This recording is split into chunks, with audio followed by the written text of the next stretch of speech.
Justice is सर्व। भारत ने पाकिस्तान पर एक बड़ा हमला कर दिया है इंडियन आर्मी का। आप ये ट्वीट देख लीजिए, ऑपरेशन सिंदूर। हमने 9 ठिकानों को वहां पर एयर स्ट्राइक कर। अस्सलाम वालेकुम रहमतुल्लाहि व बरकातुहू। जी हाँ दोस्तों, मैं एहतिशाम निज़ामी कासमी। नाज़रीन, इस वक्त की बहुत बड़ी खबर, भारत ने पाकिस्तान पर हमला कर दिया है। पूरी खबर तफसील से आपको बताएं। भारत का पाकिस्तान के ख़िलाफ़ ऑपरेशन सिंदूर का आगाज़। पाकिस्तान में 9 मकामात पर फ़ज़ाई हमले। ये कार्रवाई रात तकरीबन 1:30 बजे की गई है। ये हमले बहावलपुर, कोटली और मुज़फ़्फ़राबाद में किए गए हैं। नाज़रीन, ज़राए से ख़बर मिली है कि 24 मिसाइल दागे गए हैं भारत की जानिब से। पाकिस्तानी मीडिया रिपोर्ट्स के मुताबिक करीब 30 लोगों की मौत हो चुकी है। दोस्तों, कुछ मस्जिद भी शहीद हुई है और मदारिस भी शहीद हुए हैं और लोगों की एक बड़ी तादाद है जो ज़ख्मी है। अल्लाह ताला दोनों ममालिक के दरमियान अमन व अमान की सूरत हाल पैदा फरमाए, आमीन। नाज़रीन, आपको बताएं कि भारत ने दहशतगर्दी के ख़िलाफ़ अपनी जंग को एक नई राह देते हुए ऑपरेशन सिंदूर शुरू किया है। इस ऑपरेशन में हिंदुस्तानी फ़ज़ाइया ने पाकिस्तान और POK में 9 जगह पर हमला किया। यह कार्रवाई तकरीबन रात 1:30 बजे की गई। ये हमले बहावलपुर, कोटली और मुज़फ़्फ़राबाद में किए गए हैं। इब्तिदाई मालूमात के मुताबिक हिंदुस्तानी फ़ज़ाइया ने उन अड्डों को इंतहाई दुरुस्त और एहतियात से निशाना बनाया। ज़राए ने बताया है कि ऑपरेशन सिंदूर की मनसूबाबंदी इंतहाई हिकमत अमली से की गई थी ताकि दहशतगर्दों की सरगर्मियों का मुँह तोड़ जवाब दिया जा सके। ज़राए ने कहा है कि इस ऑपरेशन के दौरान पाकिस्तान की फ़ौजी तनसीबात को हाथ नहीं लगाया गया है। इस बात को यकीनी बनाना कि कार्रवाई का असल मकसद दहशतगर्दी का ख़ात्मा है और पड़ोसी मुल्क के साथ तनाज़े को बढ़ाना नहीं। यह हमला फ़ज़ाइया ने हिंदुस्तान में कमोबेश 300 मकामात पर की जाने वाली मॉक ड्रिल से चंद घंटे कबल किया था।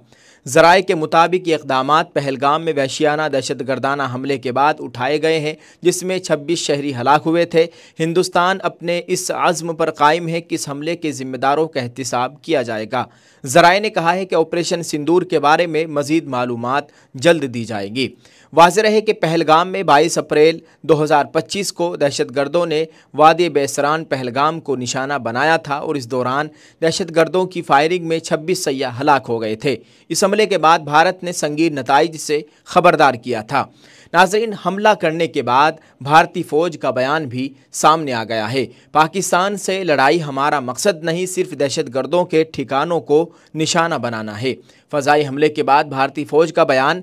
हिंदुस्तानी फ़ौज ऑपरेशन सिंदूर पर बयान देते हुए कहा है कि पाकिस्तान से लड़ाई हमारा मकसद नहीं, सिर्फ दहशतगर्दों के ठिकानों को निशाना बनाना हमारा मकसद है। यह बयान फ़ज़ाई हमले के बाद भारतीय फ़ौज की जानिब से आया है।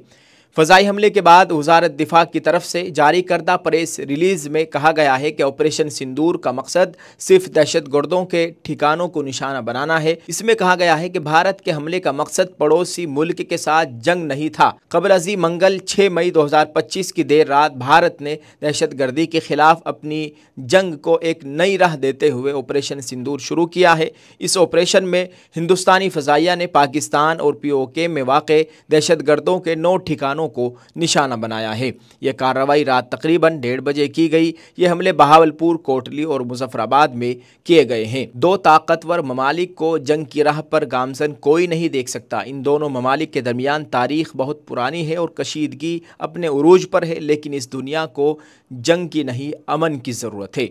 इस वक्त की बहुत बड़ी ख़बर है और पाकिस्तान से दुनिया भर की वीडियोज़ वायरल हो रही है जहाँ पर वो रोते और चिल्लाते हुए दिखाई दे रहे हैं और परेशानी के आलम में दिखाई दे रहे हैं। अल्लाह ताला खैर फरमाए, हमारे मुल्क में अमन व अमान का माहौल कायम फरमाए। दोस्तों, आप इस ताल्लुक़ से क्या कहेंगे? कमेंट में अपनी राय ज़रूर पेश कीजिएगा और एक दुआया जुमला ज़रूर लिखिए। जज़ाकल्लाह। अस्सलामु अलैकुम रहमतुल्लाहि व बरकातुहू।